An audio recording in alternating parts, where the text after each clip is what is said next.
The Patriots Beat podcast here on the CLNS Media Podcast Network and on Patriots Press Pass. I'm Evan Lazar, joined as always by Alex Barth. Today, the Q&A edition of the show on a Tuesday afternoon. We're going to break down some things that have happened around the NFL, happened around the Patriots or Patriots adjacent as well. So we'll start there. We'll get into some breakout candidates. Then we'll take your questions. So if you have questions, now's the time to drop them in the chat. We'll get to as many as we possibly can throughout the rest of the show. I do want to start, though, with the news that broke around the league today, and that was Terry McLaurin signing a 3-year, $71 million contract extension with the Washington Commanders. Alex, I think both of us maybe were, I don't know what the word is, dreaming a little bit, I guess, that maybe Terry McLaurin could end up in a Patriots uniform if he did have a falling out with Washington. That obviously isn't the case. There's really no reason to go on and on about that. The question that I want to present here is, do you see a world down the line for a McLaurin-level talent or somebody better than McLaurin that Bill Belichick would pay $23+ million for a wide receiver? Because that's the market, right? At least starting at 20. McLaurin's a really good one. Got a little bit of extra. Mike Williams signed that 3-year, $60 million deal. That's sort of the baseline of where the market is going. A guy like Justin Jefferson and Jamar Chase, those two have to be looking at this market and thinking $30+ million a year by the time they're free agents. Do you ever see a world where Bill Belichick will pay a wide receiver that kind of money? Not if he doesn't have to. I think some of the moves they made this offseason, right? You look at Devontae Parker trying to build a depth at that position, right? Yeah. And I think the idea is, they'd rather have 5 or 6 number 2s than that true number 1, and you spend the same amount of money. So I think he values depth more than top end talent at that position. Maybe if there's a guy he just really likes, he went out and traded for Randy Moss once, so I'm not going to totally rule it out. But I think unless the guy checks every single box for him, I think it's more going to be about depth at that position than getting that guy. I guess we'll see if it works in this. Or I guess let me add something to that. Whether it's Tyquan Thornton or next year, whoever, if you were to draft a guy that played up to that level, I could see him re-signing a player for that value. I think that if a wide, and I don't know if this is exactly the question you asked, but if a wide receiver is going to get a $20+ million year contract from the Patriots, I think it would be a guy they draft that pans out more so than a free agent or trading for a guy and then giving him a new contract. Yeah, I think that's fair. I think the biggest problem that the Patriots run into in their minds with a lot of these wide receiver deals is it's not to get Terry McLaurin out of Washington, to use him as an example. It's not just giving him the contract, because the Commanders aren't going to let him just walk for nothing, right? So they're probably going to go the franchise route. Then maybe he gets franchised next season. He hits the market in 2023 or 2024, let's say, and then he becomes a free agent. But in all likelihood, he gets traded before that point if they can't get to a long-term contract extension. So it's the Tyreek Hill model, right? It's trading 4 or 5 draft picks or a first and a second, like the Raiders did for Devontae Adams, and paying the guy $30 million a year, right? So I think that that's where the biggest hang-up is. The players that are worth that kind of money don't hit unrestricted free agency. I think next offseason, if Terry McLaurin was an unrestricted free agent and the Patriots could sign him without giving up anything, and they had all this cap space, then I think that they would offer him a market deal to come here and play football. But if you're going to have to give up the draft picks on top of it, that's a lot of capital, I think, that becomes invested into one player. And that's sort of where the buck stops. You mentioned having a bunch of number 2s. That is the zig, right? Everybody is zagging. They're all paying everybody up the wazoo to come catch passes.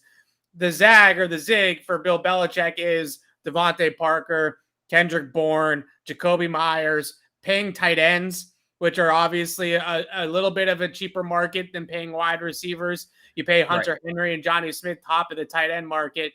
Unfortunately, when you start to read some of the tea leaves of what the Patriots have done in the last 2 off seasons, it seems like they're zagging when everybody else is zigging. And instead of paying one wide receiver, like you said, $23 million a year, they're paying 3 wide receivers $23 million a year. We'll see if it ends up working. And I think ultimately, for it to work, Mac is the X factor, right? Like Mac needs to elevate number 2s and number 3s and make Jacoby Myers or make Kendrick Bourne a number 1 wide receiver statistically, because he elevates that to that status. We'll see if the Patriots have that luxury, because they had that luxury with Brady. They could roll out Brandon Lloyd and Brandon LaFell and Dante Stallworth, and I'm just pulling names down, not any slight on any of those players, but they could pull out those players, Chris Hogan, and Brady would make them look great. We'll see. We'll see if Mac Jones has that, and it can get to that level where he's taking that supporting cast with him. I will also say that they're trying, at least in the draft, right? Tyquan Thornton's a 50th overall pick. N'Keal Harry in the first round in 2019 hasn't hit yet, but maybe they do go, okay, well, we're not going to pay anybody $25 million a year, but if we can get a true number 1 with a top 50 draft pick and pay him on a rookie salary, that's a much different conversation. Right. All right. Let's talk about, did you listen to any of the clips or any of the excerpts that people posted from Julian Edelman on I Am Athlete? Because it was entertaining. I don't know if any of it actually matters, right? Like, I don't think any of it actually matters when we project forward for the Patriots, but it was entertaining none the least. The Jimmy G stuff, headline grabby, and that's fun. I don't think it has any relevance whatsoever from it being all the way back in 2016, but did you have any takeaways? No. I can make it relevant. And this was my big take yesterday. It goes along with another report too. So the if you missed it, the thing from Edelman, it tied back to, was it late last year, right? Martellus Bennett was on the McCourty Brothers podcast and said something along the lines of, Jimmy Garoppolo, when Brady was suspended, tapped out of a game, and you can't win with a bitch as a quarterback, was his line, right? Yeah. And Edelman was asked about it, and I think his exact quote was, "I can understand why Marty would say that," and talked about Jimmy decided on Sunday he couldn't play, and it's one thing to take care of your body, but decide on Thursday, not Sunday, all of that. Right. You can't win with a bitch as your quarterback. And anybody who's watched this show knows my feelings on Jimmy Garoppolo. For all the talk about they had the next guy, I never believed that. I didn't love the draft pick.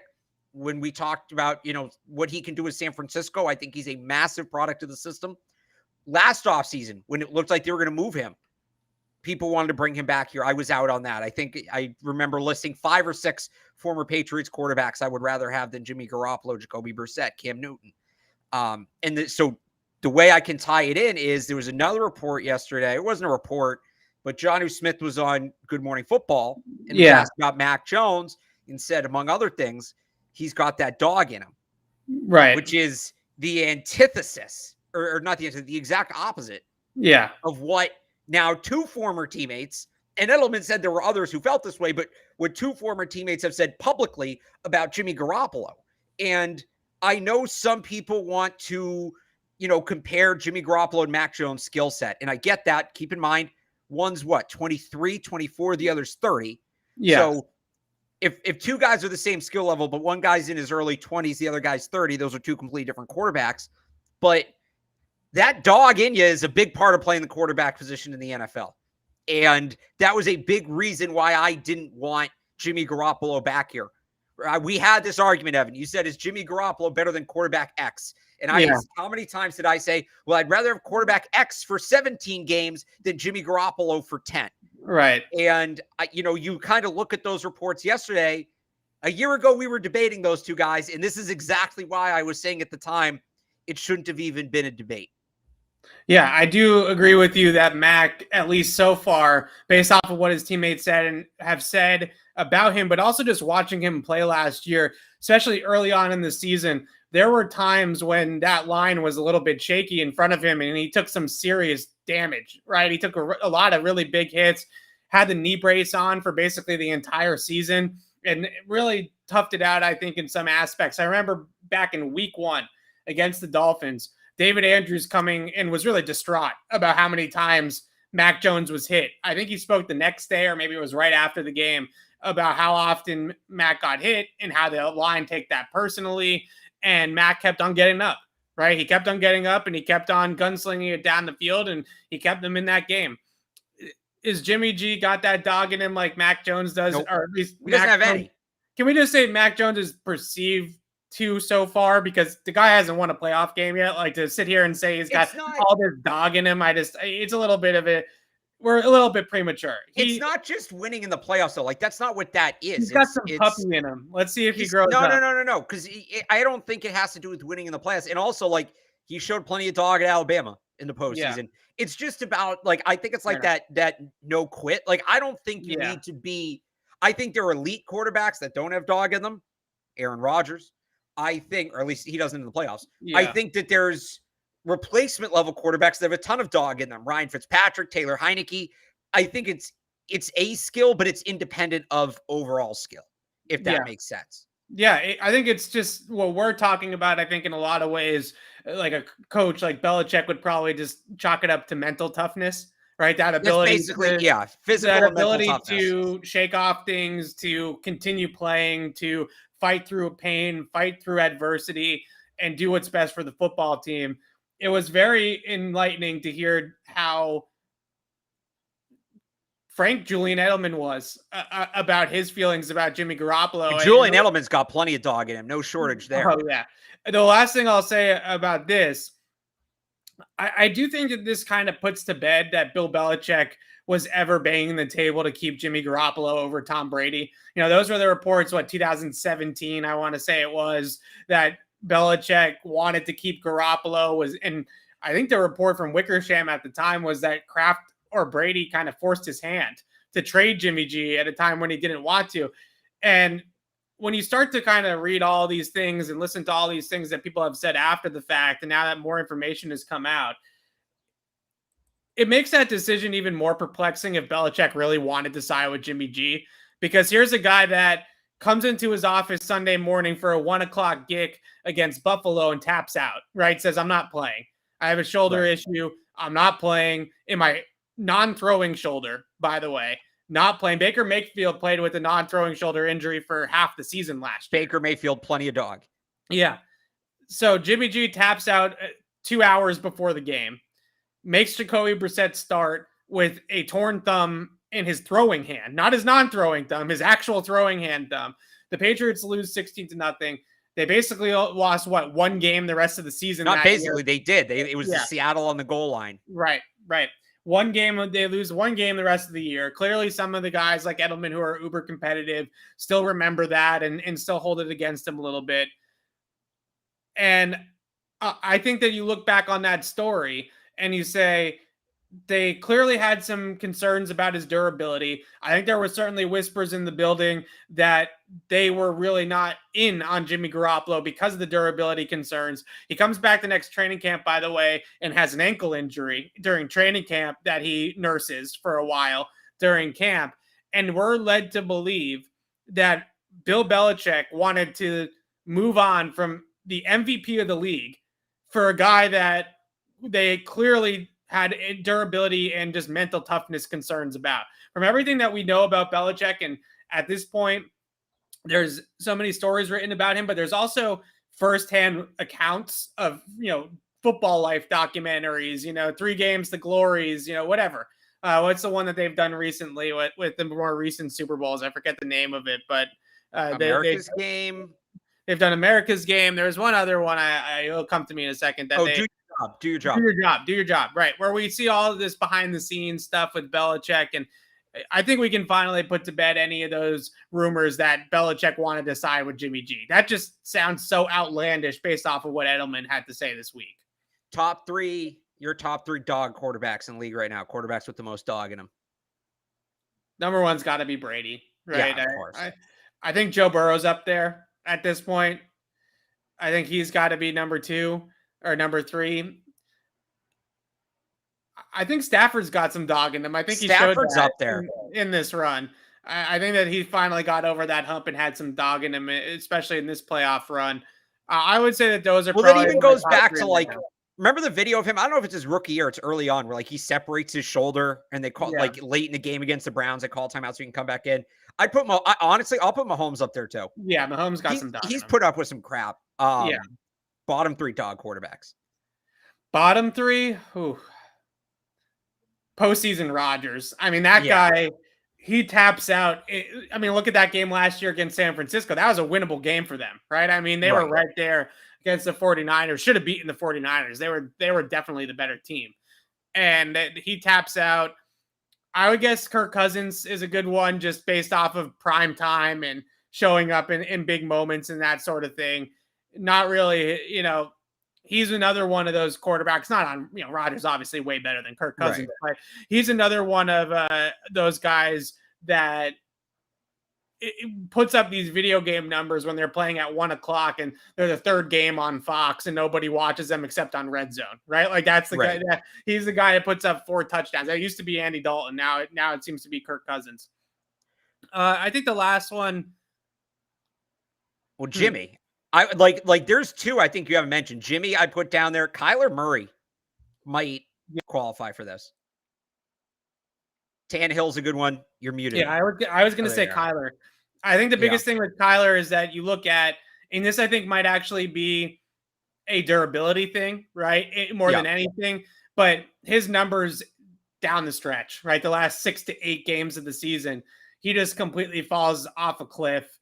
He puts up great numbers in September and October, which that's not when you win championships. So I think Matt Ryan's a decent one, but I actually think Matt Ryan's shown some fight in his career. I think Matt Ryan has some dog in him. He also has some choke in him as well. And that's not really his fault all the time. All right, one more before we move on because it's June. Top 3 dog players of not of all time, of our lifetimes. Top 3 dog players of our lifetimes. Top 3 dog. I think number 1 is like a definitive answer too. Is it? Let's see. Just like players in general. Players, not just quarterbacks. Players. I don't know if this is who you were thinking of, but in my top 3 would be Darrelle Revis. He's really, he was a little soft at the end. No, I'm thinking I have a defensive back number 1, but it's not Revis. Better player than Revis too. Ty Law? No, he's not Patriot. Who is it? Patriot enemy for a long time. Seriously? Yeah. Ed Reed, man. I guess I see what you're saying. I don't know if he's an enemy to me. I just respect Ed Reed. Well, you like you know what I mean. Like he killed the Patriots for. Yeah, I will say this though. I see in the chat Ray Lewis. Like I think that guy's fake dog. Like I think that guy is fake. No, I don't know. No, would you say that to him? Would you say it to him? Of course, I wouldn't say it to him, but I don't have to. Then say I don't know. Logan, I'll say it to him on camera. All right, I'm not gonna say it to him in an alleyway, but. Logan Mankins was a good one in the chat. Yeah, Jules was a good one too, honestly. I think last one. Patriots of our lifetime. Who is it? The biggest dog? Yeah. I can think of 3 guys right off the bat. Rodney. I would say Rodney, Edelman, and Mankins are the top 3. Yeah. Yeah. I agree. Yeah. Yeah. All right. That's a fun Anyway, that was fun. That was fun. Fun conversation for you.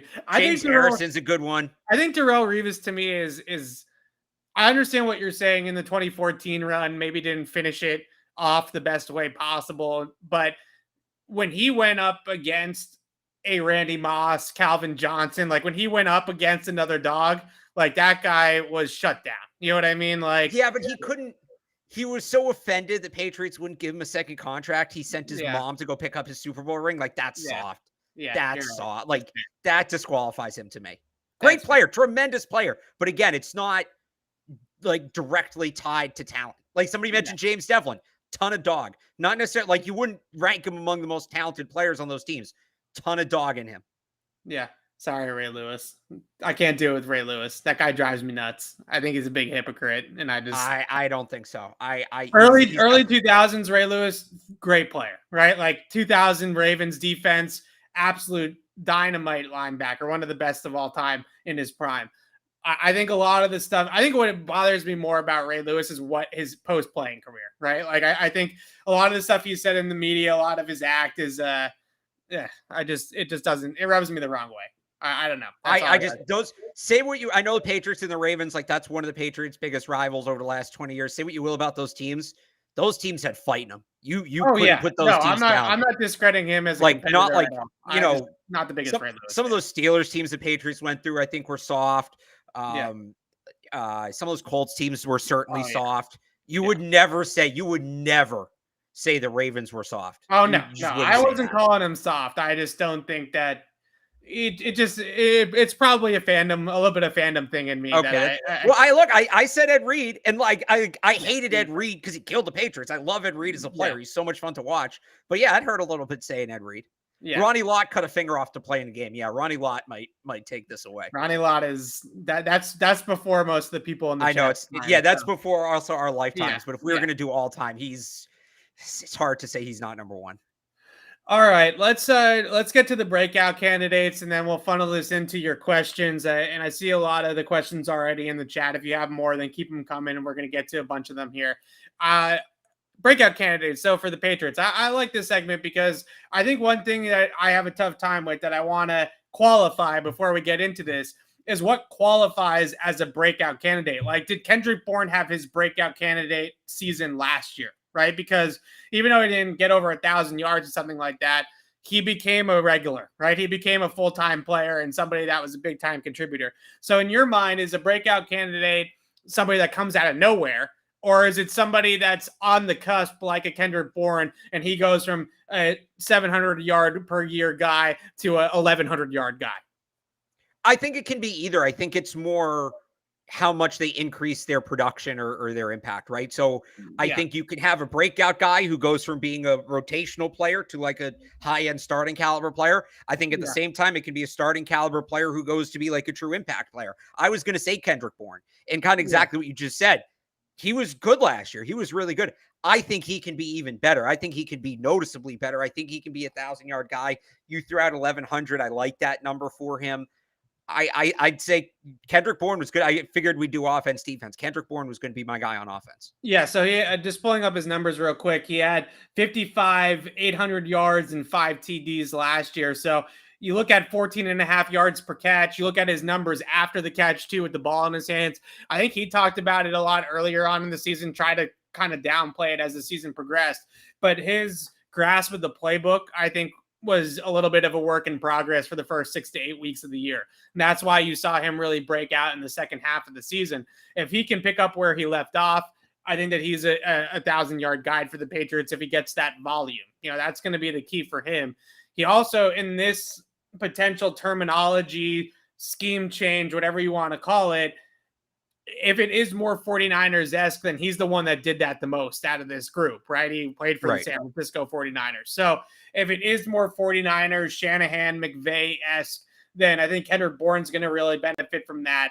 He's one of those guys that seems really jacked up about the terminology switch. It seems like the game is going to be faster for him. He already plays pretty fast, and now he won't have to think as much as he had to think last year. So I agree with you on Kendrick Bourne. The other offensive player I'll give you, just because I think that, we got to give one here.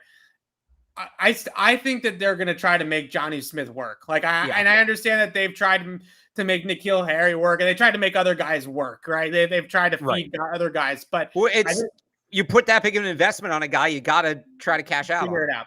I think that some of the things that they're doing to the offense, the phase out of the fullback, I think is going to end up turning into Johnny Smith being sort of a Swiss Army knife of a H-back, fullback type of player. I think we're going to see him in the backfield a lot. I think we're going to see him as a lead blocker or a lead receiver from a lead blocker alignment a lot.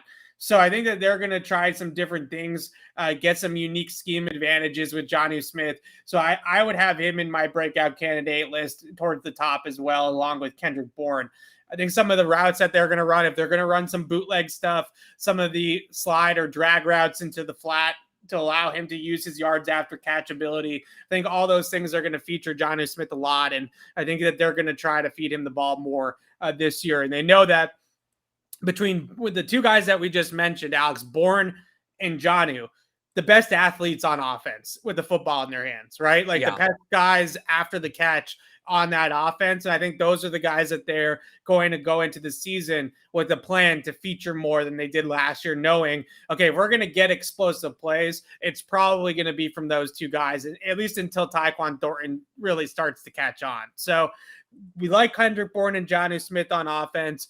Let's turn over to defense. Are you going younger? Are you going older here? Because you can go in either direction, right? There's some veteran guys and there's some young guys with this one. Yeah, I mean, let's see. I've talked a lot about Jack Jones. Barmore, the year 2 leap certainly on the table, but I'm going to pick up where I left off last year. I was like screaming, ranting and raving about how much Raekwon McMillan was going to help them. Yeah. Everybody was like, they had this massive free agency class. They signed him on like Friday of that week for like no money. What do you tell? Like people were really confused. And he had that great camp before he could prove me right, which he will. So I'm just going to get back on that. I think he's going to be a player. I think he's going to be a factor, assuming he stays healthy. I'm counting on big things from Raekwon McMillan. Yeah, I like Raekwon McMillan too. Though I look at Kyle Duggar, and I think there's another level for Kyle Duggar. I just think he's so physically gifted that as he starts to download more information into the brain computer there, that the game's going to slow down for him even more and even more. And when you're that talented and that physically blessed, once the instincts and the game recognition kicks in, then your athleticism can truly take over. So I think that there's another gear for Kyle Duggar that I hope that he's going to find this year. I'm really high on him. I think he's got Pro Bowl potential if he can put it together. And you started to see last year, he had the 4 picks. He had some more impact plays in that season last year than he did his rookie season, got better at covering tight ends and man coverage last year as well. So I think that Kyle Duggar is a big one for me. The one that I won't fall for is Josh Uche. I'm not going to fall for Uche. We did this last training camp also, right? Uche looked great in the spring. He looked great at the beginning of the summer. He's one of those guys that I got to see it before I'm going to get on the bandwagon. I think Cameron McGrone was the other one when I threw this out on Twitter that other people were gravitating towards. Maybe a little bit early. I think we haven't actually seen anything from Cameron McGrone to consider him a true breakout candidate. But where do you stand on those two guys? Because I think those are two that a lot of people are popular answers for a lot of people. Uche and McGrone? Yes. I think McGrone's going to be a factor. They need that coverage linebacker. I think between him and Mac Wilson, there's a spot to be won. Yeah. Uche, it's kind of the same thing. It's between him, Perkins, and Jennings. And I think I don't think he'll be like a breakthrough player. I think he'll be a solid rotational player. But I don't think that's what some people are expecting from him. I think they're expecting more. I think he'll be good enough, but I think he's going to fall a little short of expectations. Yeah, I'm just concerned about Uche because we do this every single year with Uche. That's all. Let's see what happens with Uche. I like McGrone too. I think that he's going to have a role later on in the season. Talk to me on Thanksgiving for Cameron McGrone, right? I think that's McGrone or McMillan? Cameron McGrone. I think Raekwon McMillan's going to contribute right away. I think he's going to be a player as long as he can stay healthy, which unfortunately throughout his career has been difficult for him. But if he gets through training camp without any freakish injuries, he's injured himself twice covering kicks in training camp practice. Yeah, there's a reason. And this is what I said last year. And this is part of the reason I like him so much. He's incredibly talented. There's a reason he's available when he was. It's not a talent thing. Yeah, it's super bizarre. So he tore his ACL last year with the Patriots, right? And covering a kick or a punt or something like that in training camp. And a few years ago, he did the exact same thing and tore his other ACL covering a punt or a kick in Dolphins training camp. So really unlucky career so far for Raekwon McMillan. I agree with you that I think that he has the opportunity there and has the potential. All right, let's get to some of these questions. There was one I wanted to start with here. There it is. All right, we're scrolling. A lot of chat today. All right, Ramondre Stevenson, the running back situation. I think this is an interesting one heading into training camp. I got the question last week in the mailbag about if I could potentially see the Patriots treating Damian Harris's situation like they treated Sony Michel's situation, right? Which is you have Ramondre, let's say Pierre Strong or Kevin Harris, one of those guys pops in camp and in the preseason, they feel comfortable with him backing up Ramondre. But ultimately, it would have to mean that Ramondre Stevenson was overtaking Damian Harris for RB1, right, as the best running back on the roster. Could you see that path for Damian Harris that they get out of it a year before free agency and try to get something in return? I'd be pretty surprised just because of his standing within the team. We know how much of a leader he is, his relationship with Mac Jones and all of that. Yeah. Kevin Harris is coming off a back injury. Like there's physical issues there with him. I think it's a little different than what the situation was last year. I also think that there's a chance they would re-sign Damian Harris. I know they don't re-sign running backs a ton. Yeah. If they were going to, Harris fits the profile of the kind of guy they might. So can Stevenson take over running back one? What running back one with the Patriots doesn't mean what people think it means. They split these guys about evenly. Running back one means the high impact snaps, third and short, fourth quarter, running out the clock in a close game. They're going to play about the same amount of snaps. RB1 is who gets the high impact carries. And Harris's ball security has been better than Stevenson's historically. So that's what this comes down to. Who's the RB1? They're both going to play a ton. It's who's going to hold on to the ball better. Yeah, I don't think that Damian Harris is going anywhere either. I feel like with Stoney, there was two things at play. One, he was worse than Damian Harris, right? Like, so he was losing out RB1 or whatever you want to call it, starting lead back role to Damian Harris. The second thing was, I don't think Stoney was bought all the way in. I never thought that he was in the best shape. I never thought that he was somebody that was fully committed to the Patriots program. Whereas with Damian Harris, it's the total opposite, right? That guy is all the way in New England, all the way in Boston in general, right? Yeah. I mean, out on the town, but Celtics games, Bruins games, Red Sox games. I think he loves being here. I think he's bought all in. I think he comes in impeccable shape, ready to go every single time that they report to the facility. So I think that he's a Patriot. I think that he's got it in his blood, probably from his Alabama days and kind of trickling that up to the pro level. So I think that they look at him as a very, very different case study as Sony Michel. To kind of spin this to Ramondre Stevenson, I actually think that Ramondre might outsnap Damian Harris in terms of percentages. I think that there is a way or a world where Ramondre takes on a lot of the pass catching duties in this season, because if James White isn't the guy, right? If James White starts as a year on PUP, if James White isn't the same James White that we knew before this injury, they're probably not going to give that mantle to Pierre Strong right away, right? He's going to have to earn that and probably go the rookie redshirt route. So I think Ramondre might end up out snapping Damian Harris just because he might play on third down a little bit more than Damian Harris will. But I still think Damian Harris, like you said, fourth quarter, up a touchdown, need that big boy drive that we've seen the Patriots run so many times where they ice 8 minutes off the clock and finish with a field goal or a touchdown to secure the win. I still think that that's Damian Harris who gets the football in those situations. Yeah, I would agree. So again, the whole RB1, you have to think in different. It's not like fantasy football. It's not like Madden where it's a depth chart. Yeah, it's more situational than that, which kind of you just touched on. Okay, let's. I like this question. It's kind of related to the running backs. So when I was doing my first 53-man roster projection, Alex, you did one too right after minicamp. Ty Montgomery was the swing vote in a lot of ways, right? If a guy like Trey Nixon, for instance, is going to make this team, then it's hard to do it numbers-wise if Ty Montgomery also makes the team, right? So, well, yes and no. I think part of it is what position do they see Ty Montgomery as? Sure. Like, what if he makes it along with, like, so Trey Nixon's your sixth receiver, but what if they see it as, all right, Ramondre Stevenson, Damian Harris, maybe like James White's a guy they put on the IR, but like, what if they only keep 3 other running backs? Yeah. Like maybe Ty Montgomery's in the competition for that pass catching back role. Definitely could be. Yeah. But I think that the problem is you start talking about just skill players in general, right? And getting Trey Nixon on the roster, I agree with you 100% that it is a little apples to oranges because they are different players and they're going to play different roles on the team. But I do think it becomes difficult when you just start to talk about the raw number, just the sheer number of skill players that they keep some of these wide receivers that I think a lot of people like Trey Nixon would like to see them keep around, and to keep both rookie running backs active, right? If let's say Kevin Harris ends up getting the Foxborough flu also, right? And they end up redshirting him, then it becomes a little bit easier. But the Patriots want to keep 9 or 10 offensive linemen. They're going to keep depth in the secondary, especially in that cornerback room, to make sure that they hedge their bets there because nobody is really a true shutdown guy. So you're probably going to keep 6 or 7 corners, honestly, which is a big number.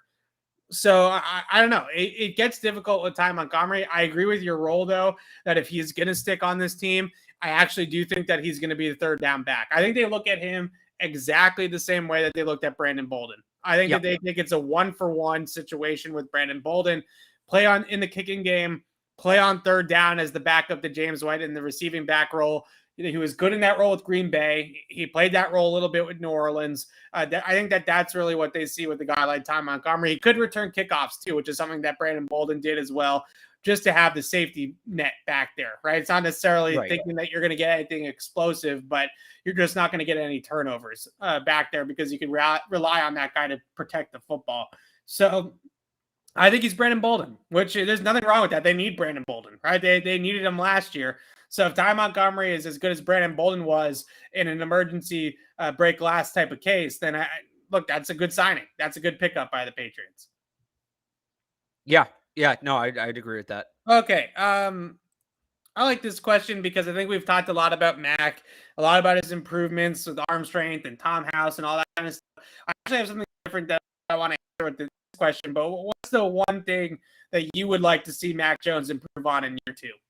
Well, I think we did this a couple weeks ago. And it's confidence. And that's not to say he wasn't confident in year 1, but I think that's just, something that comes with more experience in the NFL. And when I say confidence, he's obviously like sure of himself in terms of his ability to be an NFL quarterback, but from a snap to snap basis, testing some tighter windows, using maybe more of the field, more outside the numbers. And we saw him do some of the stuff in the spring. That for any quarterback, not just Mac Jones. I mean, that's what you look at from year 1 to year 2. How comfortable do they look in their own shoes from a play-to-play basis, and how comfortable are they to make certain plays that maybe they didn't need to make or didn't make at the college level that an NFL quarterback should be making. So that's the one for me. That's the big one for me. I don't know that we'll get the answer to that until like October, November. You got to play regular season games for that one, but that's the big one for me is just confidence. So this is a little bit, like a minor detail in some ways, right? But I think the one thing that I was watching, Peyton Manning did a detail, that ESPN thing that he does where he breaks down film of quarterbacks. He did one on Mac Jones. I don't know if I saw it at the time and just we didn't talk about it or something, but it was posted on Reddit the other day, so I went back and watched it. The one thing that Peyton talked about in that with Mac was manipulating coverage with his eyes and holding the safety, right? Like he sometimes has that propensity. And we saw this with the Micah Hyde interception in the playoffs. And we talked about this a little bit on the show of staring down receivers, right? And kind of bringing the safety to where he's going to throw the football. There's one throw in minicamp. I don't know if it was on purpose. It could have been a total coincidence, but it seemed like he was emphasizing that a little bit more in minicamp, where he hit Trey Nixon on one of those deep corner routes, and he got to it late. But I think he was getting to it late on purpose because he was staring down the right side, knowing that he was going to come back left. The throw that Peyton Manning broke down, where he said that he would have liked to see Mac hold the safety a little bit longer, was actually one of the best plays of the year, was that Kendrick Bourne touchdown, right? The laser to Kendrick Bourne. Peyton seemed to feel if Mac looked off the safety a little bit longer, that maybe that doesn't become quite as difficult of a catch for the receiver at that point. I mentioned the Hyde interception. I think that if you look at some of the things that he did during his rookie season, sometimes had that propensity to give things away with his eyes. And I think that would really help him, especially as they try to unlock his deep ball. Even if you don't have the world's strongest arm, if you can hold that safety over the top for just that split second, it just gives you that little bit more margin of error to throw the football down the field. If he doesn't stare down Nelson Aguilar in the playoff game, does Micah Hyde get there? Right? If he's looking to his right and he's looking at the crossing pattern going across the field by Hunter Henry, and Micah Hyde attaches to that, then he's nowhere near in the play, right? So I think there's little things like that to his game. If you want to get into the details like Peyton did, which I thought was really good, that Mac could maybe do a little bit better in year 2. That's a little bit different than us just coming on here and saying, oh, I could throw the ball harder, or faster, or improve his velocity or whatever. I think that those are 2 little things that would really go a long way. Let's stick with offense. This is a good point by George here. Gary, excuse me, my bad. Talked a ton about Jonnu Smith right, in this 49ers-esque scheme. And we talked about the wide receivers. We haven't talked a lot about Hunter Henry just because he fit in so well in year one. It feels like he's just going to pick up where he left off. But how do you see him, if this is truly the way that they're going? I kind of look at it and see, in the 49ers offense, a lot of those little option routes are run by George Kittle, right? Like he's kind of runs a lot of those true options, like Y option, like just get open at the top of the route. In Los Angeles with the Rams, that's Cooper Kupp's role, right? It's his role to kind of get open on those option routes. I think that we could see a lot of the George Kittle route tree for Hunter Henry and some of those aspects, and that will help him if this is truly the way that they're going with the offense. Yeah, it's just, I mean, for me, it's what is it going to look like to Shanahan's a lot of 11, right? Yeah. And are they going to do more, whatever you want to call it, 21-12 with Jonnu? Right. Are they going to swap in and out? If Jonnu's the guy, does that take opportunities away from Hunter Henry? That's where I wonder about it. I think within the context of the plays when he's on the field, they'll find ways for him to succeed. My question is, how often is he going to be on the field if they stick to like a true Shanahan 11 offense? Yeah. It'd be interesting. Shanahan is right. Like you said, Kyle Juszczyk is a little bit like Jonnu in that, like, is it really a fullback? Is it a tight end? Right. Like where do you really put that? So Shanahan, there are a lot of 21 technically, but Juszczyk is his own thing. So it's kind of hard to label that personnel grouping. The Rams are a lot of 11. They're an 11-based team. That's how they roll. Right. They're like 85% 11. That's a big reason why they get away with playing so much 3 wide receivers, because Cooper Kupp is a fantastic blocker, right? Like he's an elite blocker out of the slot. So that allows them to be a little bit more 11 heavy than the 49ers. It'll be interesting to see what the Patriots truly call their base personnel. I assume it's going to look something like the Juszczyk role in the 49ers, kind of blurring those lines between 12 and 11 with Juszczyk. Sometimes he's in line, sometimes he's at the end of the line, sometimes he's in the backfield. I think that's going to be similar with Johnny, but I think Henry's role is going to be traditional Y, right? Like he's going to stick in the same role, which is kind of like the George Kittle in this situation. Obviously, I think Kittle's a better player, better after the catch, but that's sort of the idea that I think they're going to go with Hunter Henry. If they're going to go full Shanahan, right? If this is fully what they're going to do, then I think that's what we'll look at. There was a question earlier. I'll find it. We can start talking about it, about team captains, which I think is interesting. I mean, look, we're a long way away from naming team captains, but there's one guy in particular that I think is a lock to be a captain this year that wasn't a team captain last year. I'm sure David Andrews will be a captain again. And by the way, the lock I'm talking about is not Mac. I'm sure he'll be a captain too in his second season. But who do you see the Patriots giving out those captainships to this year? So I think Andrews, McCourty, Slater, those are 3 locks. They were last year. James White, I think, gets it, even if he can't play. Yeah. And then Mac would be the 5th to me. And they generally have 5. Some years they have more, some years they have less, but those would be my 5. Okay, so I don't know if they have 6 this year or if they find a way to get him in there some other way. I think Matthew Judon might be a captain. No, if it's going to be a linebacker, I think it's going to be Bentley. You think? Because that guy, the energy that he brings, though, is contagious, right? Like, it's a lot like Kendrick Bourne, who I don't know if Kendrick Bourne, I think is potentially one too. If Bill has anything to say about it, I don't know if Kendrick Bourne, the way that he talks to the media so openly, is going to get him a captainship. Well, you could say the same about Judon. I suppose. Look, last year we heard a lot about Judon, in the locker room, right? And how much of a joker he was, how fun he was to be around, working the music, right? He has the aux cord, all that kind of stuff. I don't know if he's necessarily like the guy the coaching staff wants Judon, would want, but I think there's going to be a lot of players that rally around a guy like Judon.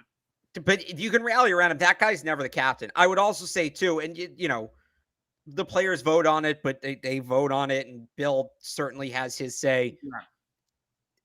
Judon wasn't at any of the optional spring practices. That's true. That's the kind of thing that, again, I think that they give it to, wasn't Juwan Bentley already a captain? I think he was in 2020. Yes, he was in 2020. When Hightower opted out, right? So I mean, so let's go off last year's group, right? Andrews, McCourty, Hightower, Slater, White. Yeah. Hightower's not here, so he's out. If you wanted, James White, because of the injury thing, if James White was fully healthy, he's a total lock. He's the ultimate, he's everything you want in a captain. That guy rules in terms of. Damien Harris literally said he wants to be James White when he grows up. And he wasn't joking. He's half joking about the age thing, but he wasn't joking. I want to be James White when I grow up. He seems like he's got it all together. He seems like a great guy. Yeah. So you look at last year, I mean, Andrews, McCourty, Slater, we agree those are locks. Hightower, I think there's also something to the, middle linebacker, green dot in the center of the defense. Yeah, the Bruce Mayo, the Hightower. Right. Yeah. That's Juwan Bentley now. So I would say if it's going to be a linebacker, it's going to be Juwan Bentley. Yeah. Okay. I hear you. I don't know if he'll get it because maybe his attitude, and I don't mean this in a negative way, but it's the best way I can think of putting it. His attitude or his persona is not really captain material, right? Like Judon is I think it totally is. Oh, Judon is not, or Bentley's not? Yeah. Oh, Judon. Okay. I think Bentley total captain in the way he handles himself. But I don't know if Judon necessarily fits that box, but I bet you if you tally the votes in that locker room when they vote on it, I bet you Judon would qualify as a captain. Whether the bill actually gives him the C or not is a different story, but I think if you tally the votes, he ends up being the captain. Well, all right. It kind of reminds me of Edelman. Edelman was never captain, right? No, and he kind of was that guy, but it just never happened.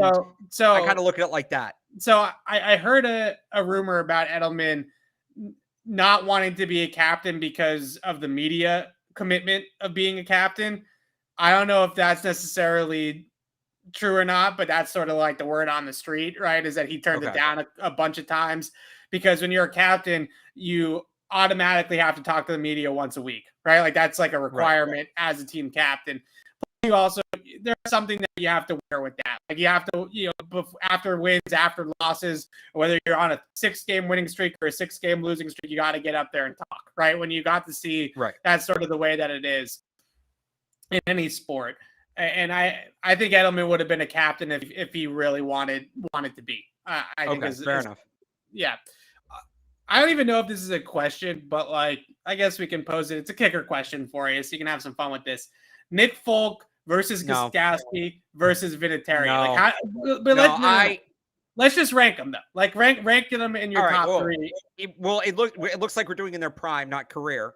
Yes. Well, I think it would be the same either way. Adam Vinatieri is the greatest kicker in the history of the game. You can take your Justin Tucker and shove him.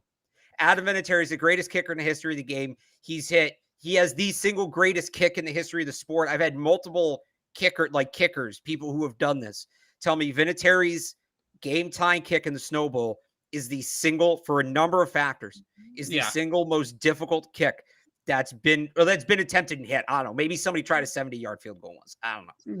The most difficult field goal make in the history of the game. Gostkowski, the durability was unrivaled. I know people kind of remember him late in his career. He had I think it was a mental block ultimately where he struggled on extra points after they moved it back. But if you remember before they did that, and I know people think of, pre-moving back the extra point as those were gimmies. He had the longest streak in NFL history without missing an extra point. That's tremendous reliability. And I think it was a mental thing later in his career, but the reliability, the dependency, the consistency from Stephen Gostkowski. I know it wasn't great late, but for the majority of his career was excellent. Nick Folk's been really good the last couple of years. He really has. I think he's been a top 3 kicker in football the last 2 seasons. There's also a reason he was out of the league for a couple of years, and he struggled early on in his career. So if we're going to talk about prime, right? I mean, it's Adam Vinatieri over everybody. You can take Vinatieri. This is really Vinatieri, Justin Tucker, Jan Strudnin. Yeah, and this is really about Gostkowski versus Folk for 2 and 3, right? Like this is not really a competition with Vinatieri. If we're going to talk about their peak, it might be close because Folk's at his peak right now, and he's been excellent. Yeah. I don't know that he has the range Gostkowski did. Gostkowski was just as reliable, but he could hit from a little further out. But I would go, I guess, chronologically, Vinatieri, Gostkowski, Folk. So I agree with you. I think I'd stick with that order. I will say this about Folk versus Gostkowski, though. If I have to make like a 47-yarder to win the game in a big moment, I'm taking Folk. I think that Folk. I think that's recency bias. maybe it's recency bias, but part of this bias, how many kicks did Gostkowski miss in Super Bowls? Like he definitely had some misses in Super Bowls, right? That stat is misleading. How's it misleading? Because people say he's missed the most field goals in Super Bowl history. He also is like the third best field goal percentage in Super Bowl history. He just had more attempts than any kicker. Like no kickers played in as many Super Bowls as he has. Let me put you this way, Alex. If you had to recreate, let's say the Patriots in January are literally recreating the snowball kick, right? Yeah. And you could have Nick Folk teeing it up, or you could have Gostkowski teeing it up in your prime. You're still taking Gostkowski. For 48 yards, you said? 40, the exact same kick. Yeah, because Folk in his prime is right. Well, Folk attempted I don't want to say similar, but that kick in the rain against Brady was inclement to weather, bad weather, into the wind, all of that, and he didn't hit it.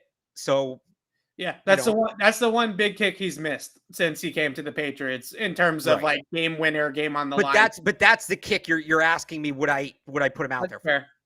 That's fair. It's prime Gostkowski. I'm trying to stall here because I'm trying to find the kicker numbers from Gostkowski's prime. All right. Look, I just think that he's big kick Nick, right? Like he has deserved that moniker over the last couple of seasons. He's made a ton of game winners. He made a ton of 50+ yard game winners. Granted, I think at least one of them, if maybe even two, are against the Jets. So I don't know how much you're really giving him credit.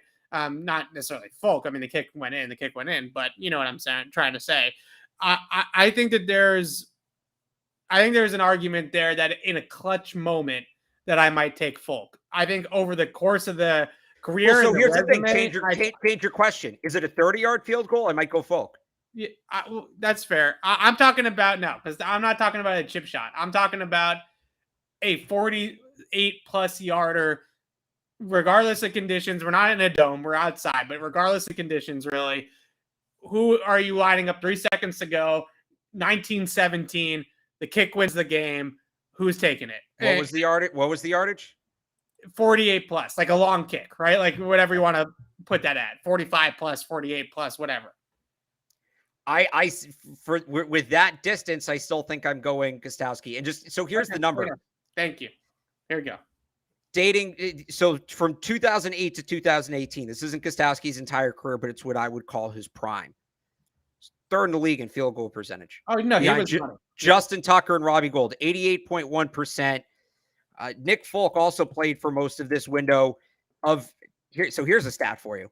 So this is from 2008 to 2018 with at least 160 field goal attempts. So that's one attempt per game in that span. You want to know where Nick Folk ranks out of 27 kickers in that span in field goal percentage? 23rd. 27th. He's last. Oh my goodness.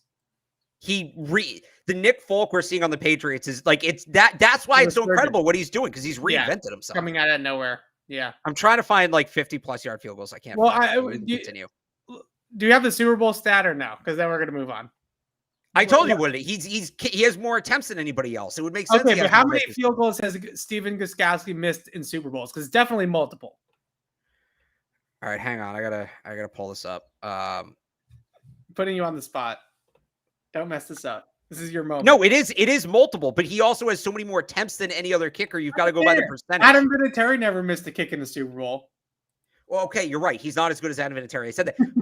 I think doesn't Tom Brady have the most interceptions thrown in Super Bowls? I mean, I guess Tom Brady's way. Sure. It's the same thing. No, he's the most interceptions in Super Bowls. He sucks in big games. It's the exact same thing you're saying, Evan. It's a volume thing. It's an anomaly because he's played in so many of those games. I don't feel like it's the same thing for some reason, but I guess in reality, it pretty much is statistical. Because it's a kicker versus a quarterback. Yeah. Gostkowski's played in 1, 2, 3, 4, 5, 6 Super Bowls. Crazy. I don't think there's another kicker that's played more than that. And he's missed 1, 2, 3 kicks in 6 Super Bowls. Sorry. 3 kicks in 6 Super Bowls. That's crazy. Well, dude sucks, man. He's horrible. That's rough. That's so rough, Evan. Only on this show do we talk this much about the kickers, but the Patriots have had three really good kickers, right? So at least this version of Folk, obviously, has been really, really good. So Nick Folk, that's kind of what I try to push with people with Nick Folk that I think people don't understand. Oh, he's good. I get it. What's the big deal? He wasn't. He was an average to below average kicker for so long. And this is the other thing too with Cam Accord, right? Where people will talk about, well, what's Cam Accord doing? Cam and Joe Houston deserves credit for this too, who's the assistant special teams coach who has a background in kicking. Yeah. Credit to the Patriots kicking staff too, and to Nick Folk himself. I mean, it's night and day from the guy he was before he went out. And I'll say credit to the AAF. He figured it out there. Oh my God. The World League, as Bill Belichick likes to call it. All right. Well, we'll end it there with a nice kicker debate. Always can come here to Patriots Beat for your kicker debates and your kicker talk and your punter talk. Let's do a 5-minute Boston Sports Minute here, Alex, before we sign off. Quickly on the Red Sox here. You're the one that told me to relax when they were hot, right? They won 7 in a row. Was it like 6 or 7 series in a row? And you told me about the teams that they were beating up on, and the Guardians are kind of a middling team at the end of the day that they swept over the weekend. And then they get, their doors blown off yesterday. 3 home runs by the Blue Jays, 7-2 loss to Toronto in Toronto. Was with a AAA pitcher that got called up in Seabold, but one of their better prospects, right, in the farm system.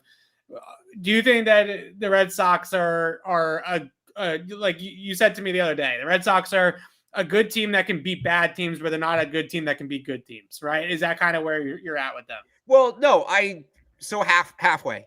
They're good enough to beat all the bad teams. They're not a bad team. They established that over the last 2 months. Yeah. Now, because they only played bad teams. I think the Cardinals were the best team they played in that stretch. The Cardinals they're fine. They're not good. They're not bad.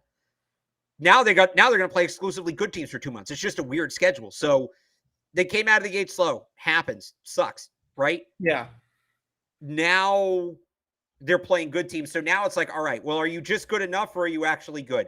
I'm not going to write them off after one loss to Toronto. They can still win the series, right? But tonight's a huge game. Tonight is a massive, massive game. And we've talked about this stretch before. 6 of their next 7 are in the 6 of their next 7 series, not games. 6 of their next 7 series are all in the division. They've got to win 5 or 6 of those series. They've got to, I don't think they can afford to get swept even once. This is it. This is the season right here. If they falter through this stretch and they go 500 or worse through this stretch, we have our answer. They were a good team that beat up on bad teams but can't beat great teams. If they get through this stretch and they come out of this and, they've won 5 of these series and suddenly they're within shouting distance of the Yankees at the trade deadline, okay, you have my attention. Yeah. We have a season. Let's go. Let's start talking playoffs. So not a great start last night to a crucial stretch. Of course, it doesn't help that they're without some key pitchers because unvaccinated players can't go to Canada, but you got to come back and respond tonight. That's what, if the Red Sox are who Tyler Milliken is telling me they are, and Jared Carrabis is telling me they are, and all those people are, I love Tyler. Tyler's the best. If the Red Sox are who they're telling me they are, the Red Sox come out tonight, make a statement and win and get themselves right back on track. It's that simple.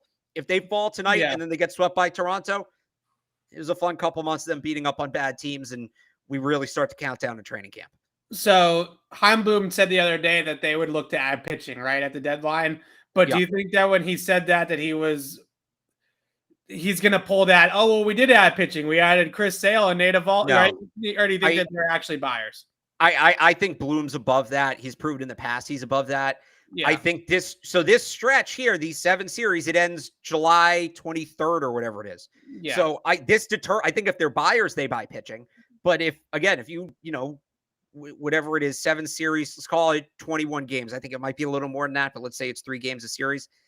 If you go 7-14, you're not buying pitching. You're not buying anything. You're selling. If you go 14-7, you're all in buying. So I think in theory, I think if they go through this stretch and they have a real shot at it, I believe Chaim Bloom would invest in pitching and maybe an outfield bat. If they don't go through this stretch, I think you stand pat or you sell. Yeah, I think you almost have to invest in the team because you don't know what Devers' future holds. You don't know what Bogarts' future holds. Like, this is kind of their window with this core potentially, right? So in a lot of ways, you kind of have to go for it. You sort of put yourself in a position. What Bogarts is a free agent at the end of this year, correct? And then Devers is not a free agent yet, but he's going to want a deal. You would have to trade him. So basically, he has what the way do you know how baseball works with arbitration? I'll explain it if people watching don't know. You don't have to go. So baseball's contracts are ridiculous. It's ancient the way it's structured. It predates the modern free agency movement. You have 4 years where you basically just have to accept whatever offer the team gives you. Right. And then you have 3 years of arbitration, which is you can either agree to a contract. If you don't, the team can take you to arbitration. You don't become a free agent. Basically, you put in what you think you're worth. The team puts in what they think you're worth, and an independent arbitrator, somebody from the league, basically picks one of those numbers based on what they think is more fair. So next year would be Rafael Devers' last year of arbitration. The thing is, once that runs out, he's an unrestricted free agent. So if you could take him to arbitration and get the 1 more year, but after that, he becomes an unrestricted free agent. You lose him for nothing. Right. So you would take him to arbitration, get a 1-year deal that ultimately means nothing, and then trade him to a team that will give him a long-term deal. Jeez. So this is it. The Red Sox have to, assuming that they don't completely play themselves out of it in these division series coming up, and in the rest of the series in Toronto, they got to go for it. Like this is their window. And JD's not getting any younger. Chris Sale's not getting any younger if he does come back and is a good pitcher for them again. So they got to do this. All right, let's turn to the Bruins here for a second. The Celtics, I think, are in a great spot, and we don't really need to limit. Can I give you a hot take on the Celtics real quick? You can. I want Jay Crowder back. I think Jay Crowder is exactly what they need off the bench. There was a report out there today. I don't think you'd need to give up a ton to get him. Bring me Jay Crowder.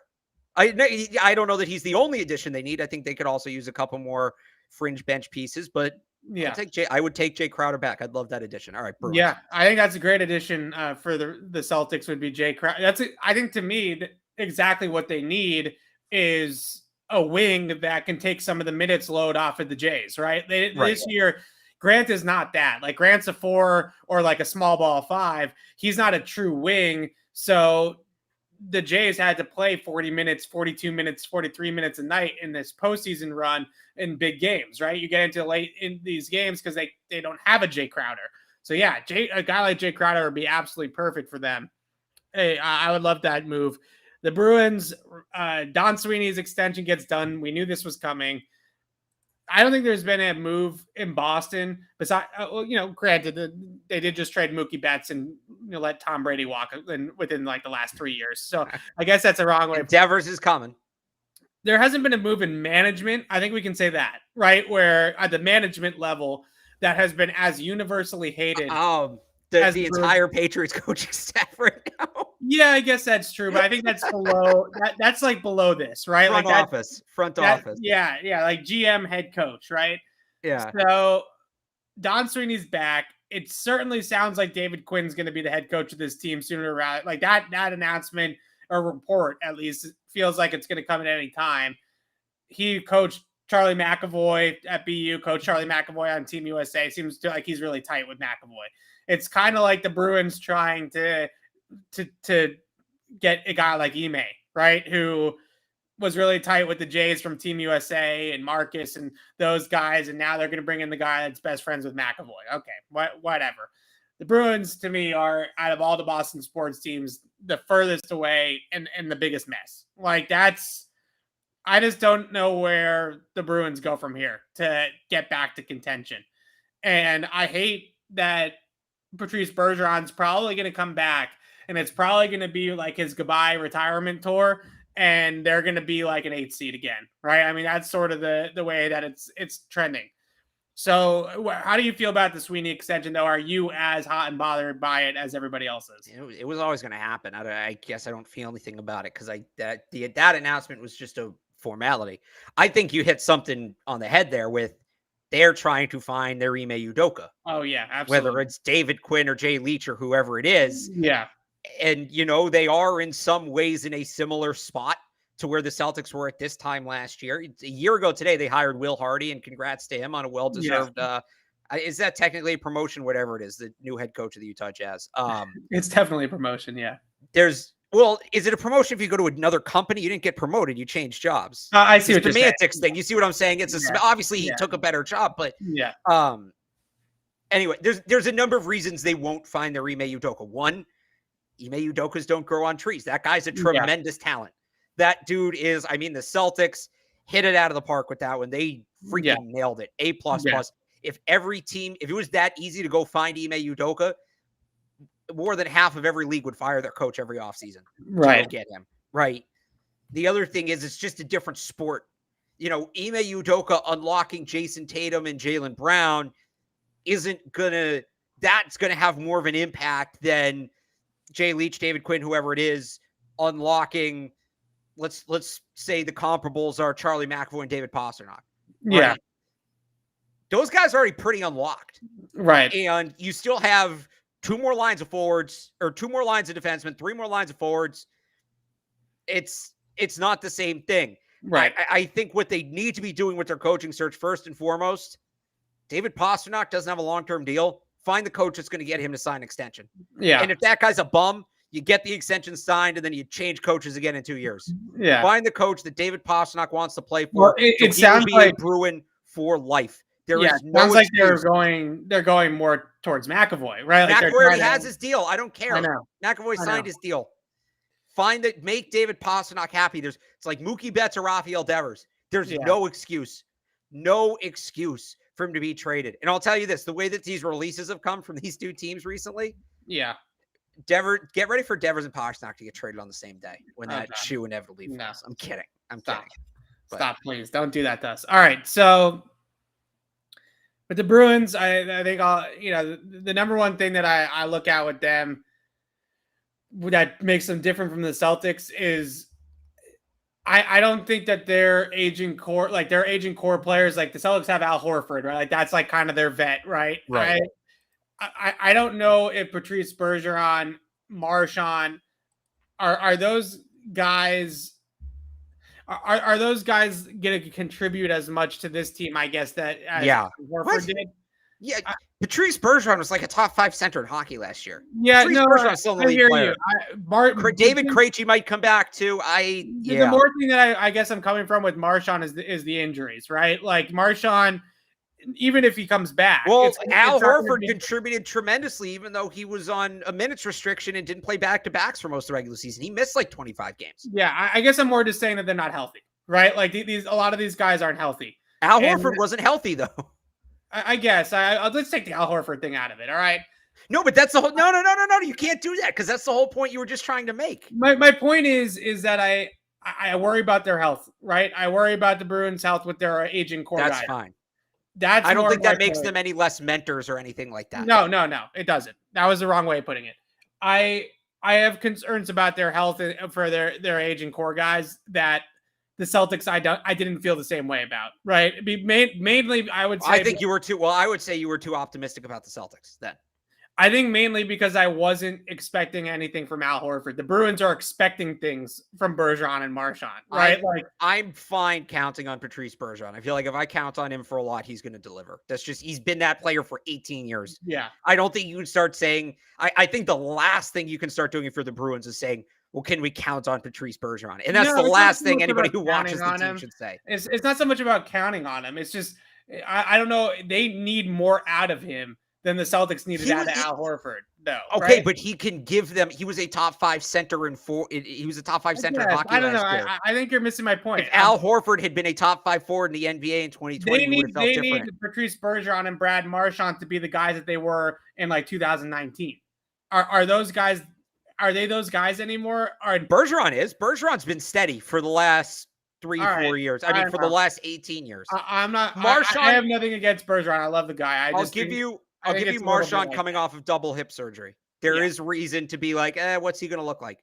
Patrice Bergeron's going to go out and give you what he's given you for the last 2 decades. I don't doubt that. I hope you're right. All right. The last thing I'll say about the hockey team, I watched a little bit of the Avs Lightning series mainly to watch Tampa lose, right? So I watched Game 5.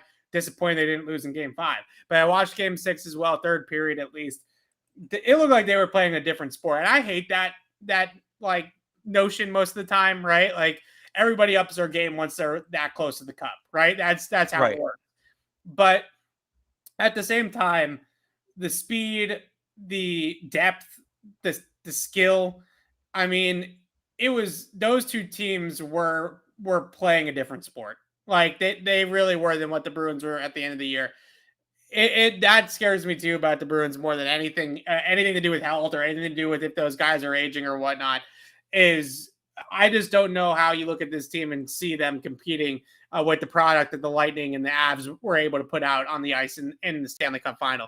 Cal Maker is like honestly one of the better hockey players I've seen in a long time, not named Connor McDavid, right? Like that guy is unreal. And I just don't know if, him, McKinnon, obviously as well.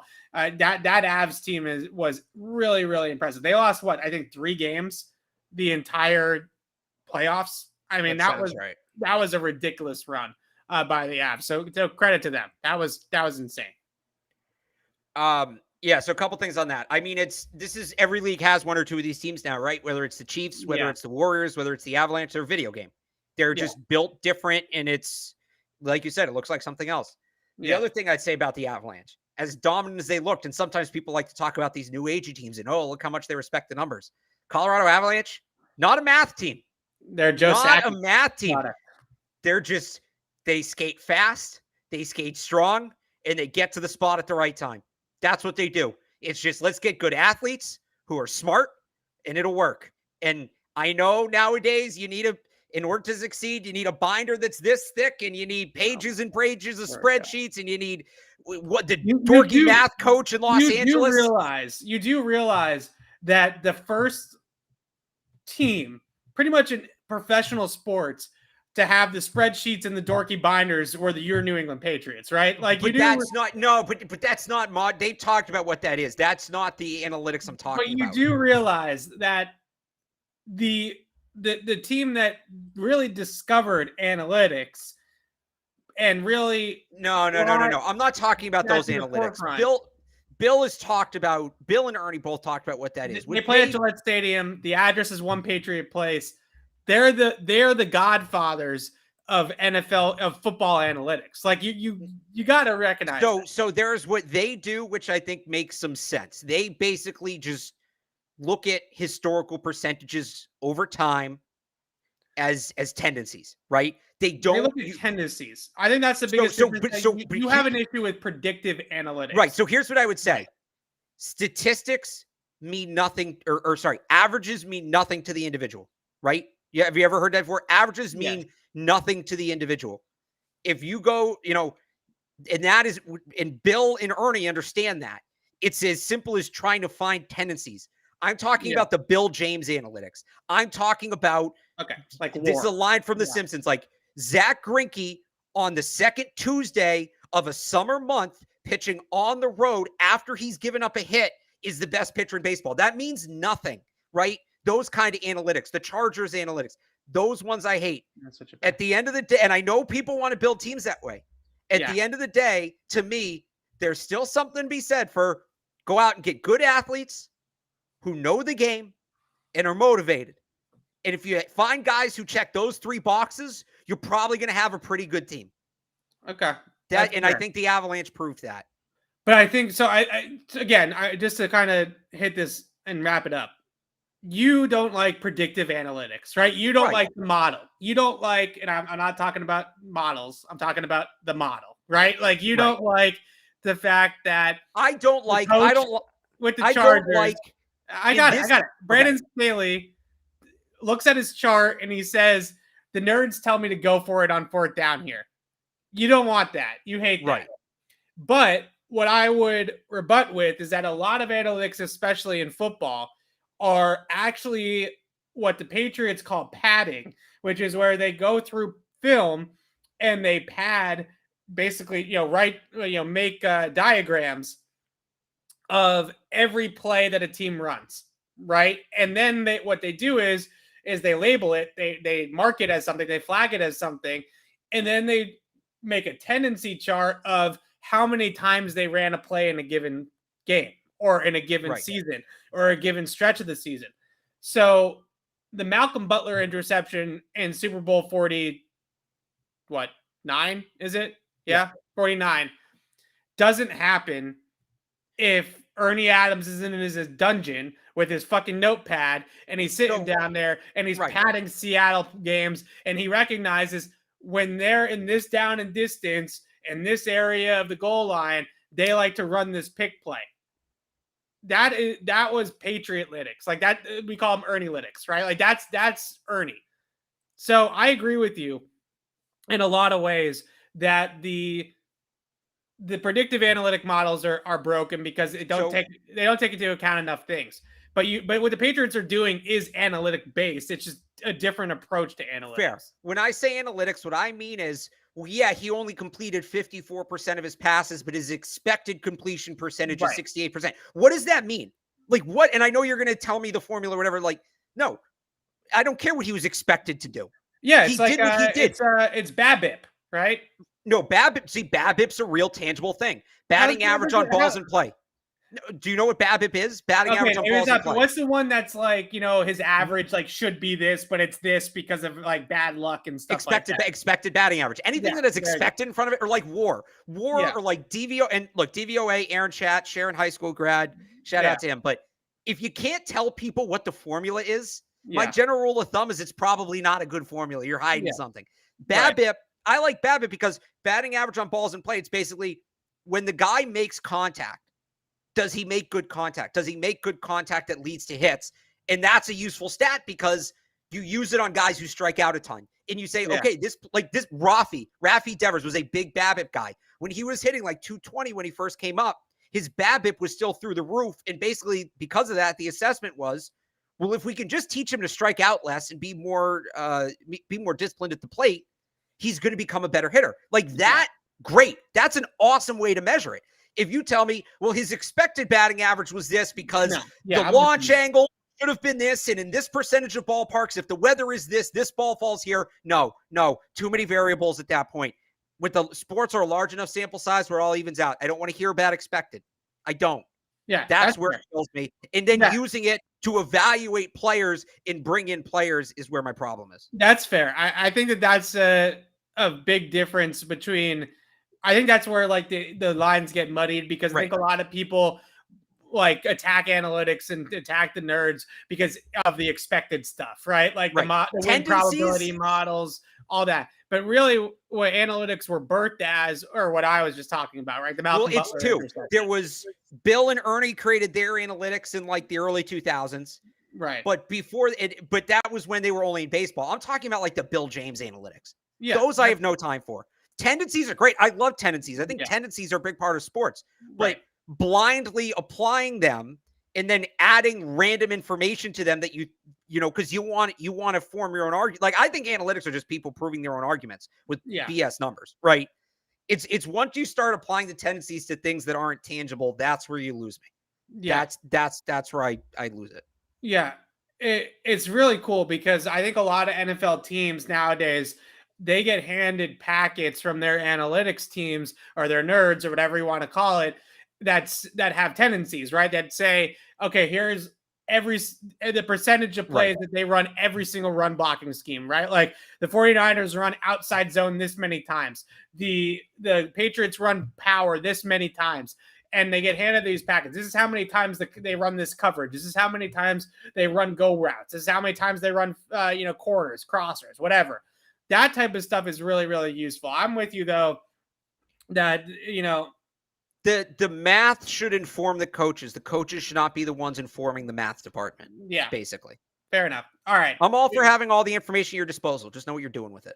Yeah. We've run really long. We're a little over. That was a good discussion though. Because we can definitely get lost. I think that was as eye to eye as we've ever seen on the analytics debate, I think. So yeah, because I'm with you on the predictive models because they don't take into account enough factors, right? Like what's the weather? What's the it's impossible.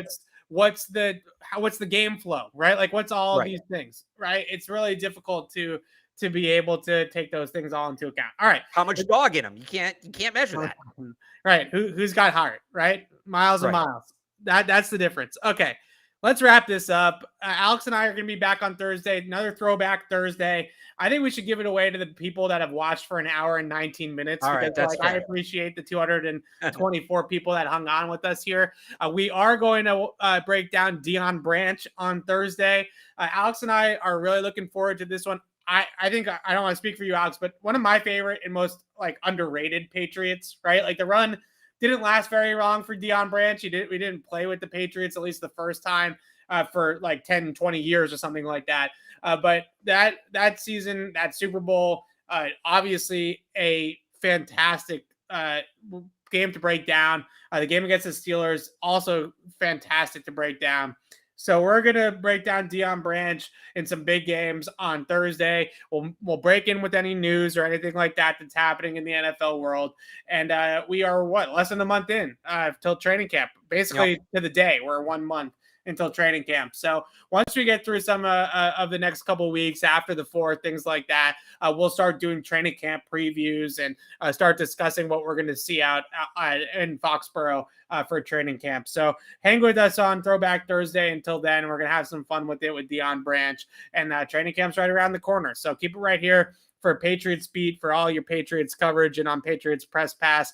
But until then, signing off for Alex Barth, I'm Evan Lazar. Thanks for watching, everybody, and we'll see you Thursday.